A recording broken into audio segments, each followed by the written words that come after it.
the good stuff's in between the lines.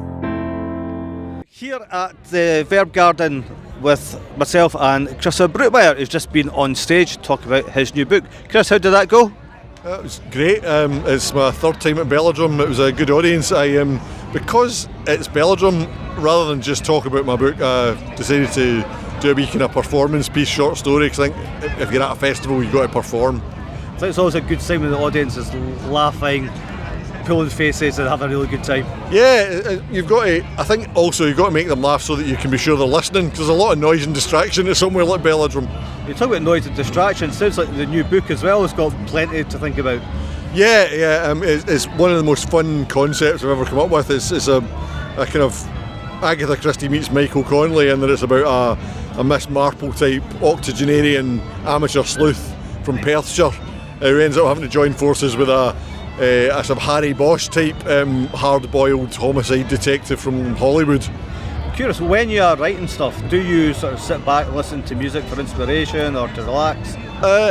I don't listen while I'm writing, but I derive a lot of inspiration from what I'm listening to, you know, thematically or emotionally.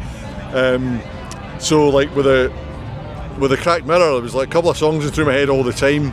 One of them was Debonair by the Afghan Whigs, because it's got this lyric, "This ain't about regret," is the chorus. And it's a book that's entirely about regret, but that line, "This ain't about regret," is someone in denial, you know. And also there's a song by Jimmy Eat World called "Place Your Debts," and that I was playing that a lot whilst thinking about this book, because it's all about kind of about being in the moment and being aware of yourself, not trying to kind of put yourself elsewhere. And there's a line in it about, "I chose a mystery, went there alone intentionally," and because it's a book about solving mysteries and finding yourself and solving mysteries. And music's played parts in all your writing through your career as well, at junctures.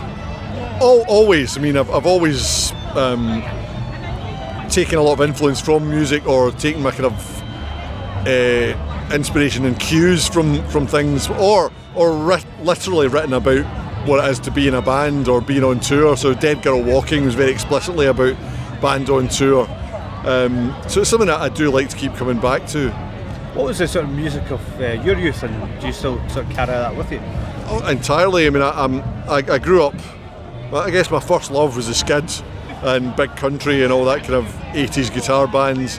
And actually went to see the Skids just a few weeks ago in Paisley. So I still listen to a lot of that stuff. I'm a big admirer of Bowling for Soup, and they've actually got a lyric in their song "High School Never Ends" which says you still listen to the same shit you did back then. Your taste might alter a bit, and I like to think my tastes are broadening, but I still go back to the stuff I was listening to in my youth. And you can talk about this with some legitimacy as well, because you're in the band yourself. Yeah, I'm in the Fun Loving Crime Writers. We're 6 crime writers that play covers to do with crime fiction. How did that happen?